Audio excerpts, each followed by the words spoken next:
నమామి ధన్వంతరాదిదేవం. ప్రేక్షకులకు నమస్కారం. నా పేరు కేఆర్ఎం శ్రీనివాస్ రెడ్డి. మాది వైద్య వెల్నెస్ సెంటర్ హైదరాబాద్. తర్వాత మరి యొక్క బ్రాంచ్ ఆంధ్రప్రదేశ్ తణుకు దగ్గర ఏలడిపాడు అనే గ్రామంలో ఉంది.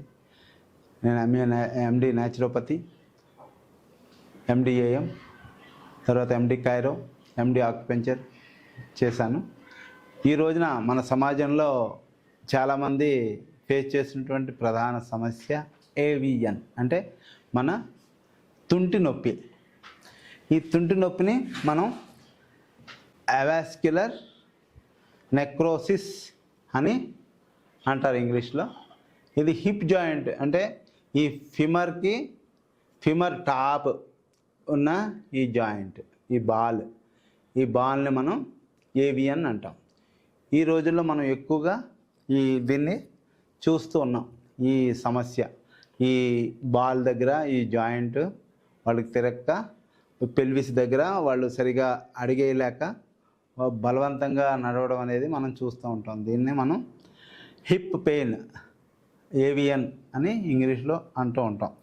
అసలు ఇది ఎందుకు వస్తుంది అంటే మనకి దీనికి చాలా కారణాలు ఉన్నాయి. ఇది మనం ఏదైనా యాక్సిడెంట్స్ ఇటువంటివి జరిగినప్పుడు ఈ బాల్ అనేటువంటిది రొటేట్ అవన మూలంగా కూడా మనకి ఇక్కడ పెయిన్ వస్తూ ఉంటుంది. దీనికి బ్లడ్ సర్క్యులేషన్ అనేటువంటిది సరిగ్గా జరగదు. తర్వాత మన వెన్నుముకలో లోయర్ బ్యాక్ అంటే దీన్ని మనం ఈ లోయర్ బ్యాక్లో L1, L2, L3, L4, L3, L5 తర్వాత వీటిలో రక్త ప్రసరణ ఇక్కడ నుంచి ఈ కింద పార్ట్కి లోయర్ బాడీకి జరగడం మూలంగా కూడా మనకి ఈ తుంటి నొప్పి అనేటువంటిది మనకి ఈ హిప్ జాయింట్లో వస్తూ ఉంటుంది. దీంట్లో ఏమవుతుందంటే ఇది వచ్చినప్పుడు కాలు చిన్నదిగా ఇంకో కాలు కంటే కూడా చిన్నదిగా అయిపోతూ ఉంటుంది. దీనికి మనం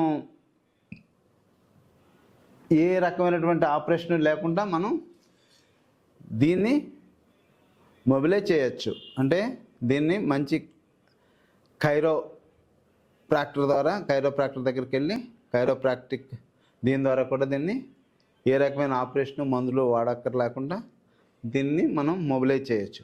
తర్వాత ఇంకోటి ఏంటంటే ఈ మూమెంట్ వస్తే ఆటోమేటిక్గా మీకు ఈ తుంటి నొప్పి అనేటువంటిది పోతుంది. తర్వాత దీనికి మనం ఇంకా వేరే నివారణ ఏమైనా చేయొచ్చా అంటే చేయొచ్చు.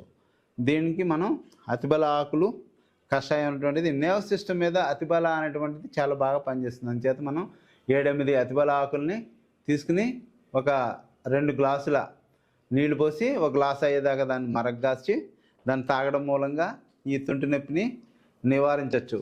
తర్వాత ఆయిల్, నువ్వుల నూనె ఒక 100 గ్రాములు, ఆవాల నూనె 100 గ్రాములు, తర్వాత పచ్చకర్పూరం ఒక 50 గ్రాములు ఈ కలుపుకుని ఒక నూనె కింద వాటిని ఆ రెండాటిని కాసేసి బాగా మరక్కాసి దాంట్లో ఈ పచ్చకర్పూరాన్ని కలిపి మనం ఈ ఫిమర్ జాయింట్, ఈ ఫిమర్ టాప్ ఉన్న ఈ తుంటి ఈ బాల్కి మనం ఈ కాలంతా కూడా ఈ ఫిమర్ జాయింట్కి అంతా కూడా మనం మసాజ్ చేస్తే దీన్ని ఈజీగా మనం నివారించవచ్చు. అంటే మనకి ఉపశమనం అనేటువంటిది కలుగుతూ ఉంటుంది. తర్వాత ఇంకోటి ఏంటంటే మనం ఎక్కువగా వాల్నట్స్, తర్వాత అంటే ఒమేగా-3 ఉన్నటువంటి డ్రై ఫ్రూట్స్ని తీసుకుంటూ ఉండాలి ఎక్కువగా. అంటే మనకి అవి దేంట్లో ఉన్నాయి, వాల్నట్స్, తర్వాత అవిసె గింజలు, ఇటువంటి వాటిల్లో ఆల్మండ్స్, ఇటువంటి వాటిల్లో ఎక్కువగా ఉన్నాయి కాబట్టి ఇటువంటి వాటిని మనం తింటూ ఉండాలి. తర్వాత మెయిన్ ఇంకొక ఉపశమనం మార్గం ఏంటంటే ఎక్సర్సైజ్ అనేది దీంట్లో రాంబాణంలాగా ఉపయోగపడుతుంది. ఎక్సర్సైజెస్ అనేవి కంపల్సరీ చేయాలి. నాకు తుంటి నొప్పి వచ్చేసింది, నేను ఇంకేం కదలలేకపోతున్నాను కాకుండా ఎంతవరకు కదులుతుందో అంతవరకు చేయాలి. ఎక్కువగా మనం చేసేటువంటి ఎక్సర్సైజుల్లో బటర్ఫ్లై ఎక్సర్సైజు, తర్వాత కాలుని పైకి కిందకి పెట్టడం, తర్వాత వెనక్కి తిరిగి కాలుని ఇలా పైకి ఎత్తడం, ఇటువంటివి చేస్తూ ఉంటే ఈ బ్యాక్ తిరిగి కాలుని ఇలాగే వెనక్కి ఎత్తడం మూలంగా చేయొచ్చు. తర్వాత ఫ్రంట్ కూడా మనం కాల్ని ఇలా లేపడం మూలంగా కూడా చేయొచ్చు.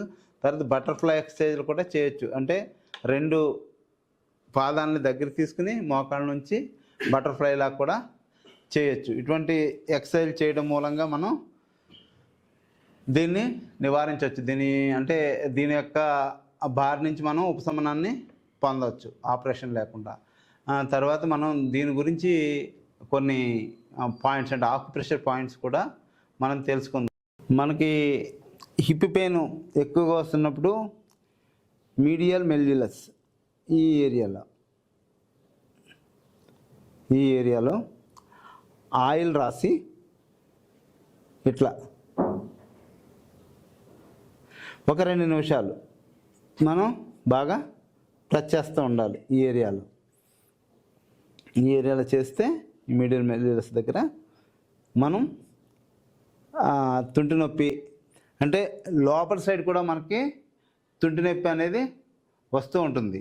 ఈ లోపల వైపు నొప్పి వచ్చినప్పుడు మనం ఈ లోపల సైడు మనం దీన్ని ఇక్కడ ప్రెస్ చేస్తూ ఉండాలి. ఎక్కువ ఇలాగ ఈ తుంటి లోపల సైడ్ లాగుతూ ఉంటుంది కొంతమందికి, లోపల సైడ్ లాగినప్పుడు.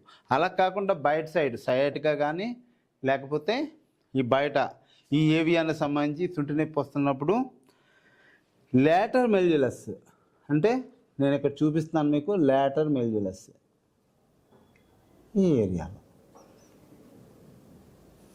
ఏరియాలో మనం నూనె, నేను చెప్పాను కదా ఇందాక మీకు, ఆవాలు తర్వాత నువ్వుల నూనె కలిపినటువంటి నూనె ఉంటుంది కదా, దాన్ని తీసుకుని ఇక్కడ రాసి మనం ఇలా ఒక 2 నిమిషాలు మనం దీన్ని అప్లై చేయాలి.